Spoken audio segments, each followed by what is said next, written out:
पण या मुंबईमध्ये आत्तापर्यंत शिवसेनेचं एक अस्तित्व आहे, अस्तित्व होतं आणि येणाऱ्या काळामधल्या शिवसेनेचं जे काय अस्तित्व मुंबईमध्ये असणार आहे, तुम्हाला असं वाटतं की भाजप आज मोठा भाऊ झाला आहे, त्यामुळे शिवसेनेचा महापौर दरवेळी बघायला मिळायचा मुंबईचा, तो यावेळेला बघायला मिळेल किंवा काय होईल? म्हणजे शिवसेना म्हणून जे एक अस्तित्व मुंबईचं बघा, Bharatiya Janata party national party आहे.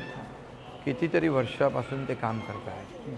देशामध्ये आज प्रधानमंत्री नरेंद्र मोदीजी नेतृत्व करत आहेत NDAचं. आम्ही NDAचे पार्टनर आहोत आणि आम्ही कधी NDAचे पार्टनर म्हणून म्हणजे असं आम्हाला हे द्या बार्गेनिंग कधी आम्ही केलं नाही. आमची अलायन्स जी झालेली आहे ती विचारधारेवर झालेली आहे. बाळासाहेबांनी अटलजी आणि अडवाणींच्या काळातली युती आहे. हे सत्ता खुर्ची हे द्या ते द्या, आमची विचारधारा बाळासाहेबांची घेऊन पुढे जातो.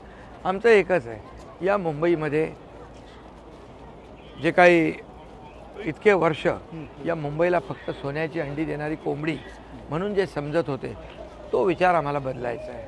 आम्हाला मुंबईला विकसित करायचं आहे आणि केंद्रातलं देखील सरकार आमचं आहे, राज्यात आमचं सरकार आहे आणि मुंबई महापालिकेत सरकार आल्यानंतर एक जे मुंबई महापालिकेला ज्या पद्धतीने प्रधानमंत्री स्वतः म्हणाले की फिनटेक कॅपिटल झालं पाहिजे,